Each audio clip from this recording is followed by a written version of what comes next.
Hey everyone, thank you so much for joining in today to this webinar.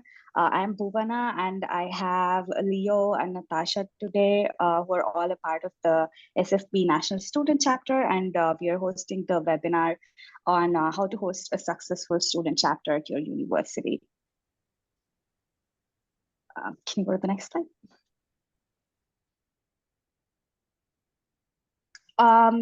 So yeah, first of all, why do we even need to have an SFP chapter, right? The first thing is like it helps you develop leadership skills because there's so many ways you can present and talk and communicate and network with a lot of people.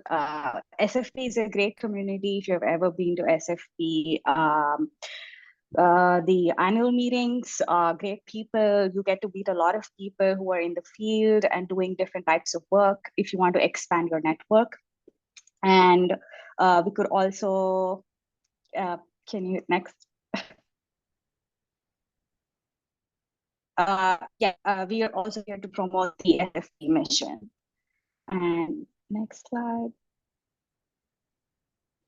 So how do we start? The first one is to find the people who are your focus, right? The first, we only need about 3 people to start the chapter itself, but you can always expand it. And the best people around you, people who are working in your lab, people who are in your department, other biomaterials labs or material science or bioengineering and chemical engineering people.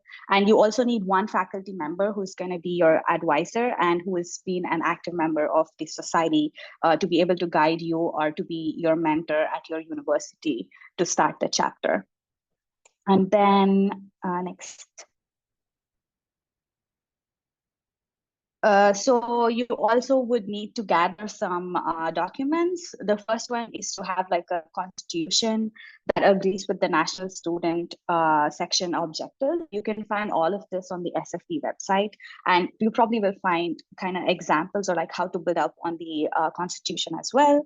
And you will need to find people who are going to be your officials at your university, at your local student chapter, and that should be based on your constitution and bylaws. Next, please. Yeah, so for example, you can have the most common positions would be president, vice president or co-president, and then the treasurer and the secretary. And you could also have leads for outreach. And there are so many activities that you could plan as a team, and you could have these people as representatives or leads for those programs. I think we have other slides that will go over the examples for activities in the further deck of slides. And then you can submit all the application to the SFB headquarters by, you just have to email the info@biomaterials.org and who are the current members, who is your faculty advisor, and a copy of your constitution and bylaws to establish your chapter. And yeah, like I said, the positions are the same, and you'll have mentioned all of that in your email as well. And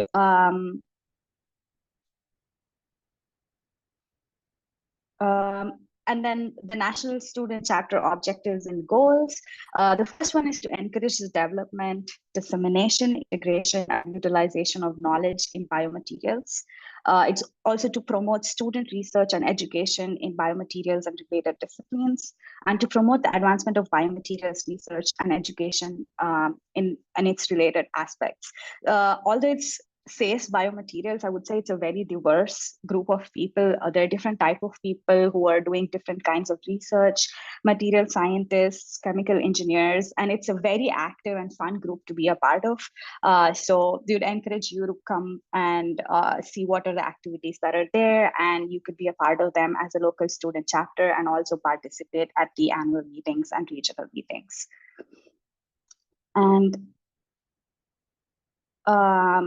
And then a few other goals and objectives of National Student Chapter to further the aims and objectives of the Society of Biomaterials as they relate to student outreach and education. And then to identify student interest in biomaterials, and to generate student and faculty interest and interaction in biomaterials, to develop more networking, to give you more guidance of how to take your career path in biomaterials, or what would be of interest to you that we could explore. And we are also open to ideas and feedback from you guys.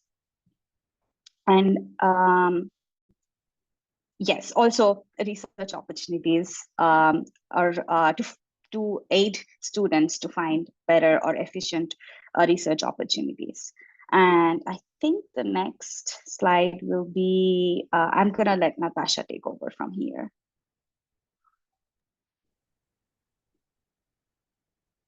Okay. Hi, everyone. I'm Natasha. So as Bovina mentioned, if all of these goals resonate with your mission as a scientist and your professional goals, then the best thing for you to do is to start an SFB chapter, which is for you. Sorry, you can go ahead and click. Yeah. And before starting an SFB chapter, first you want to find a faculty advisor. So a faculty member that's at your university, however, they must be an active member of the SFB society. And if they're not, it's very easy to allow them to become an active member. All they have to do is pay for a membership, which those criteria and things and payments can be found on the SFB website. If you don't know where to look, you can go through your university faculty list and find a member that does biomaterials research. Look at their lab website if they have one, read their biography that is on their university website. And if you feel that their research interests and just their lab and what they do fits the SFB in the biomaterials realm, feel free to reach out to them and have them suggest that they join if they're not already a member, whether it's sending them an email, going to their office and showing up, introducing yourself if you don't already know them, and just pitch the idea of starting that SFB chapter at your school. You also want to make sure that when you do this, that you are clear about your expectations. Their expectations as a faculty member and as a mentor for this student chapter, their time commitment, and what activities that you had in mind. If it's a newer faculty, I know some newer faculty also has a little bit more time than a tenured faculty in regards to like actually helping you organize activities and brainstorming some ideas to get your chapter started to be successful. All right. And then also, in addition to creating a faculty advisor, you want to notify them of all the meetings and events that you have planned, whether it's throughout the semester or throughout the year. Even if you are also continuing in the summer or pausing in the summer, you want to make sure you have open and honest communication with them at all times. And also building that relationship with your faculty advisor. If it's someone you know, that's great. If it's someone you don't know, this will help you build a professional connection and help you grow that professional network as well, because you never know who they may know in the biomaterial space or even outside of that. Before making any changes in your student body, you want to make sure that you inform them of the changes of structure for organization, of any policies after they made, or any projects that you hope to take on as well. And you also want to be mindful of faculty's time and energy into these changes as well.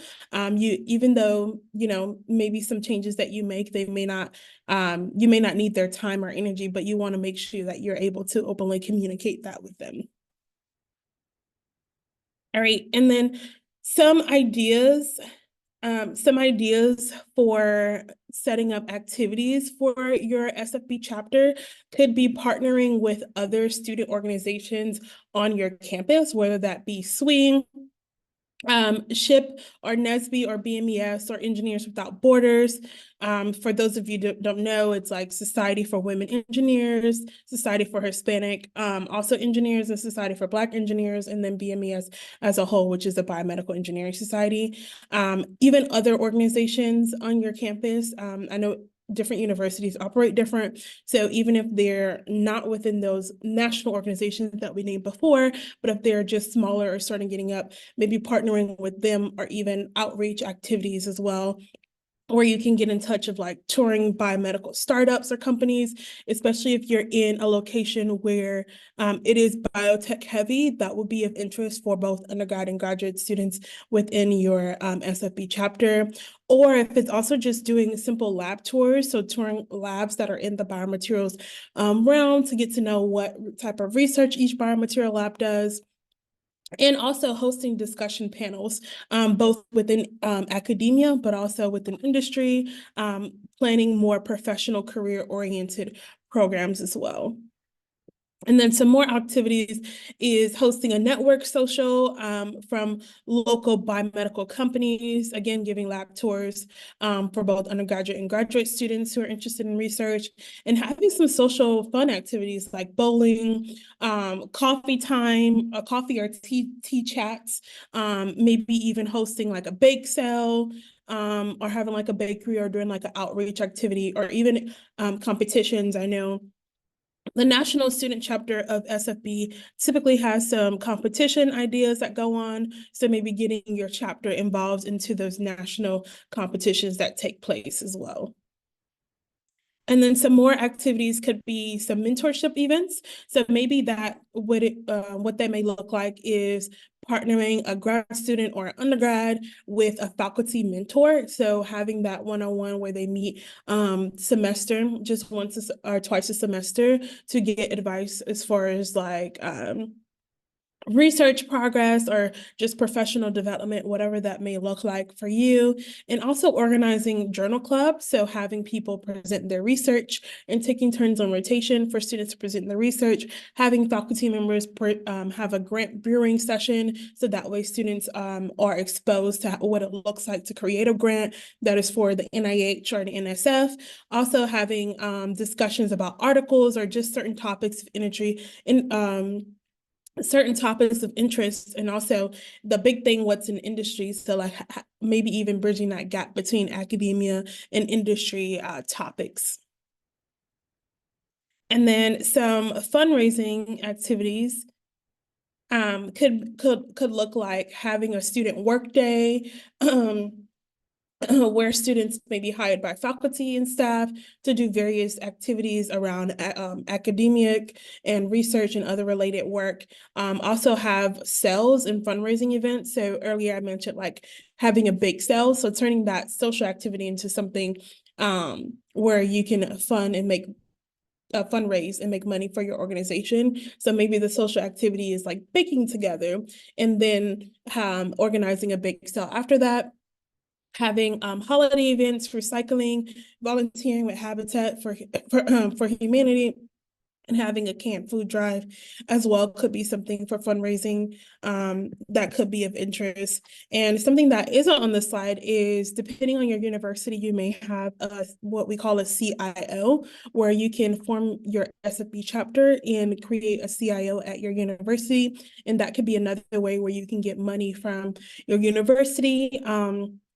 And also have your own, depending on university restrictions, where also have your own like Twitter or any social media based on university constraints and rules and regulations around that.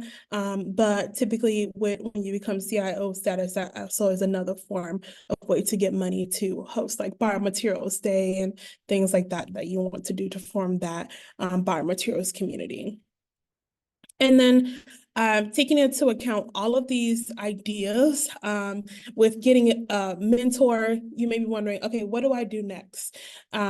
Get 3 active members involved, whether it be your friends, your classmates, people you don't know that may be interested in biomaterials, that you're just maybe posting flyers around the university, and have a QR code that you scan to have like an interest form. So getting people who are interested in forming that organization. Also, finding a faculty advisor is important. So finding that someone who is willing to advocate for you and advocate for that organization to get started. And then 3, just filling out the new chapter form that is on the SFB website. It's super easy to download, easy to fill out, and sending it in. And then also make sure you carefully review the bylaws on the National SFB website. And then if you want to go about creating a CIO, if that's possible at your university, I highly recommend definitely carefully reading the bylaws about that, because there's a lot of paperwork that you have to fill out in order to get CIO status. And lastly, have fun, enjoy. There's no rules of how to create SFB chapters. Every university has different every university SFB chapter looks very different. Some has more faculty involvement, others don't. Just enjoy, have fun, build that community. And then also, if you have any questions at all, be sure to reach out to the SFB headquarters staff member, Sheena, and this is her email on the slide. And then I'm gonna pass it over to Leo to introduce our guest speaker if you guys have questions. Thank you so much, Natasha, and thank you as well to Rovana. And now the idea is to open the floor for any questions, and at the same time hear from a successful SFB student chapter leader, Sonika, who's currently a second-year PhD student at Dr. Brown's lab at NC State, and she's the vice president of the NC State SFB chapter, who is well known to be a very successful chapter. So to start off, Sonika, thank you again for agreeing to answer some more questions. So the first one is, what are some chapter either outreach or activities or fundraiser that you've done in the past, and how was it in terms of planning and attendance, and would you do it again? For that great introduction, Leo. And I would say our biggest event that we host is Biomaterials Day. And as a second year, I don't know how it's been hosted historically, but from what I can tell you, like coming out of COVID, it was like a big event that like sort of got everyone back together, back on campus, both, from the biomedical engineering department, but also from other departments doing really cool work as well. In terms of fundraising, the way that our chapter is sort of structured, a lot of the fundraising tends to be more done by the like leadership group. So, from the president, vice president. And since we are located in North Carolina, specifically in the Research Triangle Park area, it's really nice to be able to both connect with, startups, but also companies that are a little bit more, that have been around for a little bit longer, and talk to them at just really like casual, like networking events, talk about, what SFB stands for, what we do at Biomaterials Day, how we're bringing together, different parts of the universities, not only grad students, but undergrads, faculty as well. And then, getting funding, it's not really a hard sell once they know, what we're standing for, and what we're trying to do with our event. And that's sort of how we've really focused on fundraising. Fantastic. And so from also a personal perspective, how has being part of the SFB chapter impacted you in terms of, because you mentioned networking, right? How was it in your transition into the PhD and all of that? Honestly, I really enjoyed getting involved like pretty early on. It was great because, prior leaders were also within the department and within the lab. So my first year, I was just, a little like presenter doing a little poster at Biomaterials Day, and, seeing like a mini conference put on by like just fellow PhD students, it seemed really rewarding.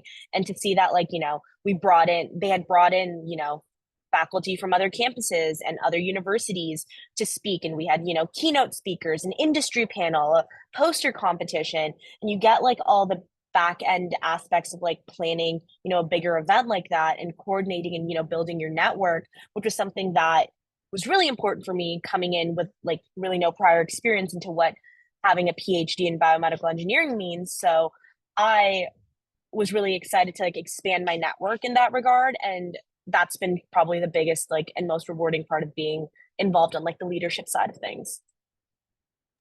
That's fantastic. And it's great to hear how SFB and the chapter has helped you transition into this space. And one final question for you. Running a chapter is, of course, a big responsibility. And so What are some challenges that you faced? How did you overcome them? For instance, in terms of, student engagement or how to recruit more members for the chapter. Yeah, I think as I touched on a little bit before, the biggest problem for us, like that I will say, is like engagement, making sure, we're getting the word out there. It's really easy to get, the people that you see every day engage in the chapter, but it's harder to come up with like more creative ways for engagement. The one thing that has really helped us is stepping outside of just biomedical engineering, looking at like other departments that are doing biomaterials research that you wouldn't think would be doing biomaterials research. Funny enough, our second like biggest cohort of students comes from like the College of Textiles at NC State, which seems like, would they be doing biomaterials research? But again, like doing a quick little faculty search to see who's doing what, helped us figure out who to get in contact with. There's like a medical materials like master's program within the College of Textiles, so we're hoping to loop in some of those students for our future events. And a big thing that we've tried to do is not to pigeonhole ourselves into just catering towards graduate students. This year we held at our Biomaterials Day event, we held a oral presentation competition for undergrads. Our poster session was predominantly undergrads because we had such a large undergrad interest. So framing it towards students to be like, hey, this is like a great way to maybe present when you like don't have experience presenting, like doing it in like a safe place where like the pressure is low, just giving them a chance to talk about some of the work that they've been doing. That's fantastic. Thank you for highlighting, the interdisciplinary nature of biomaterials as a whole and all the really creative ways you found to increase engagement. And I think with that, we can conclude today's webinar. Thank you again to the members of the National Student Chapter and obviously Sonika as our speaker and representative from a successful SFB chapter. And again, like we mentioned, any questions you have, feel free to reach out. And thank you again for participating today.